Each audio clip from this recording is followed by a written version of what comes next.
Selamat datang kembali di my YouTube channel. Kali ini aku mau ngasih tahu apa? Aku mau ngasih tahu buat kalian atau teman-teman driver yang lain agar tidak tertipu, ataupun driver baru yang tidak tertipu seperti saya ini. Saya belum tertipu tapi mau tertipu. Oke, yang pertama, tadi pagi saya narik sekitar pukul 10-an. Kemudian saya dapat orderan yang seperti ini. Oke, ini ada beberapa ya. Jadi di sini letak pengambilannya kita udah tahu, itu pasti di mes PT Semen Batu Raja. Kemudian pengantarannya itu adalah ke Daton Medical Center. Ongkir kirimnya itu 23.300. Jadi dari mes PT Semen Batu Raja ini ke Daton Medical Center itu sekitar 6 kilo. Terus itu jarak dari saya mau ngambil di mes PT Semen ini sekitar 1 kilo. Jadi itu udah lumayan banget ya dengan harga yang 23.000. Oke. Kemudian di sini ada keterangannya nih.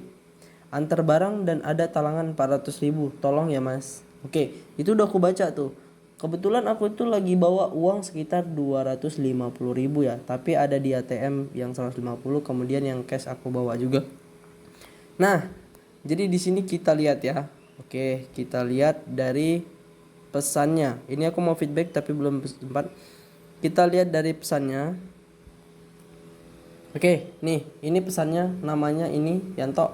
Kemudian, halo Mas, selamat pagi Kak. Minta tolong ya anterin barang, tapi ada talangan 400.000. Jadi dia itu minta talangan 400.000. Dia jelasin ulang. Kemudian saya tanya lagi nih, tinggal antar ya. Ini udah saya packing, dalamnya isi guci keramik. Nah, dari sini nih, ini udah saya packing. Oh, ini udah saya paketin, dalamnya isi guci keramik. Ini udah saya paketin, dalamnya guci keramik. Nah, ini dari sini aku udah mulai curiga nih, ya kan. Saya padahal nggak nanya gitu kan, cuman bilang nanya tinggal antar ya gitu kan. Nah, abisnya itu ada itu barang apa ya? Ini aturannya ini di atas ini, cuman gara-gara sinyalnya jelek jadi kayak gini ya. Ini aturannya nyambung nih. Saya tanya lagi, udah dipesan barangnya, ini si penjual atau pembeli. Jadi saya itu tanya penjual atau pembeli. Nah, kemudian dia bilang nih, ada talangannya Mas. Dibilang lagi nih 400.000. Nanti Mas anternya dan minta uangnya pas titik anternya. Saya penjualnya Mas. Oke. Duitnya nggak bisa di TF ya Mas. Soalnya duit saya kurang. Ini ada 250 aja. Jadi ini kan udah di perjalanan nih. Kalian bisa lihat nih di menit-menitnya, ini lewat 2, ini lewat 3 ya kan. Ini lewat 4. Itu saya masih menuju perjalanan.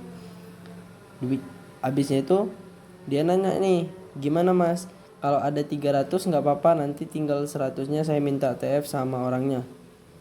Nah, dari sini nih aku udah mulai curiga nih, waduh ini udah nggak bener nih kan. Gara-gara masa kita harus ngasih 300.000 nanti diambil, nanti di TF yang dari 100.000. Oke, masalah itu nanti aku jelasin, aku bacain dulu.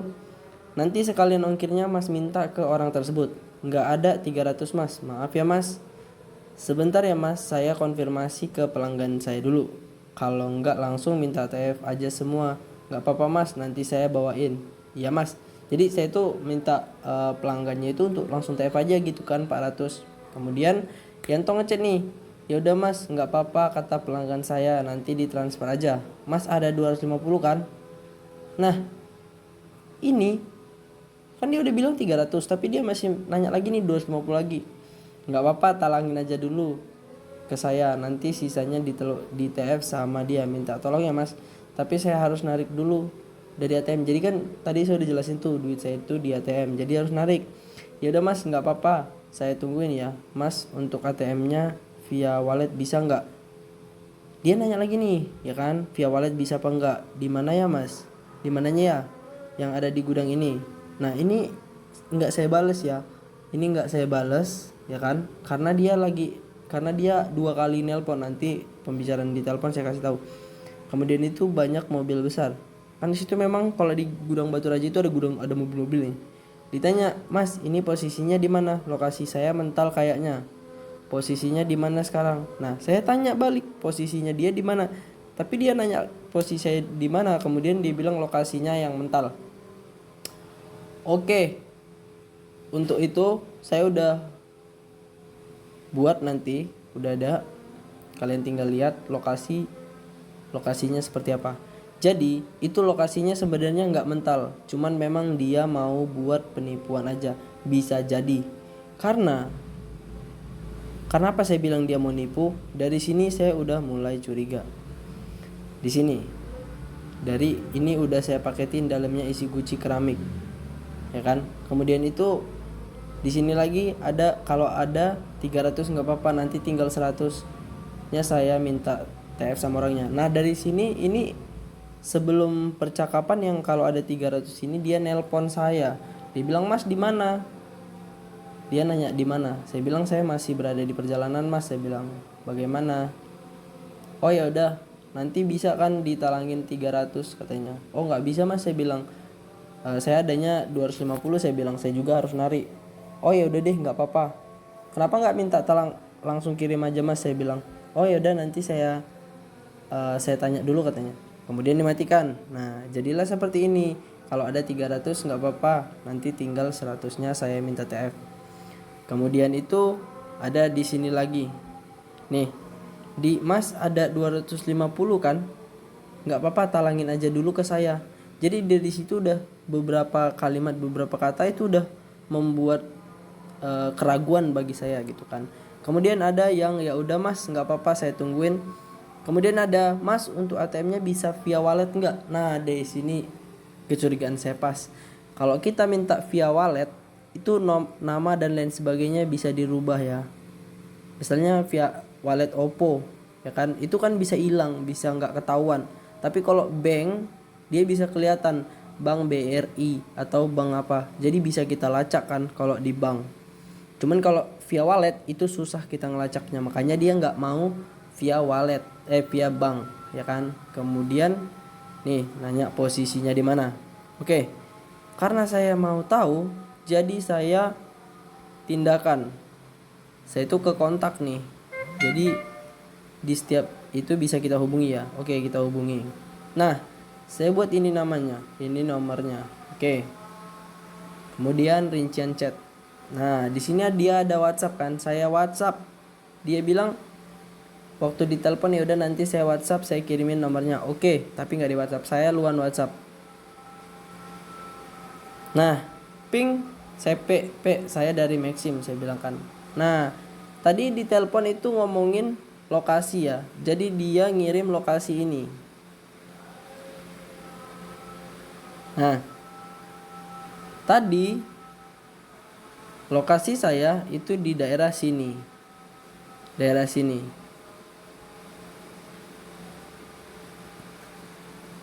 Nah, daerah sini.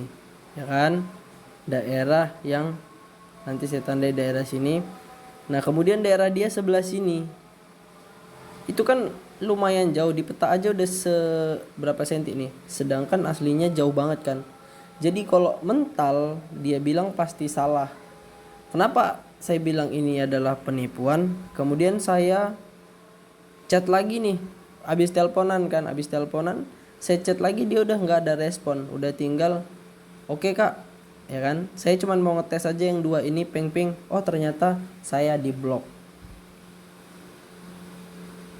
Nah buat kalian kalau ada yang kayak gini minta talangin yang besar-besar ataupun barangnya nggak pasti, menurut kalian itu barangnya hoax dan lain sebagainya, jangan diambil daripada kita rugi. Oke, ini adalah kesalahan saya yang harus dirubah. Jadi saya tergiur dengan harga yang mahal gitu kan, 23.000, 6 kilo, cuma 6 kilo kita nganterin dapat 23.000, siapa yang nggak mau. Tapi mungkin saya belum berpengalaman makanya bisa seperti itu. Tapi untung saya udah ngerti karena saya pernah mengalaminya. Jadi buat kalian, buat para driver lain ataupun driver baru, harap untuk melihat note-nya yang ada di sini atau deskripsi yang diberikan ya. Jangan asal diambil-ambil aja. Jadi biar kita itu jangan sempat tertipu dan menyesal. Ini pengalaman saya yang saya bagikan buat kalian, buat pembelajaran biar jangan terjadi hal yang sama seperti saya alami. Oke, sekian aja buat teman-teman. Terima kasih yang udah mau nonton dari awal sampai akhir video ini. Jangan lupa like, subscribe, dan komen, dan berikan komen kalian terbaik. Di awal tanggal 1 nanti saya akan memberikan hadiah 25.000 pulsa ataupun duit langsung bagi kalian yang berkomentar aktif, positif, dan like, komen, subscribe. Jangan lupa berikan komen kalian terbaik. Terima kasih, sampai jumpa. Salam Satu Rider.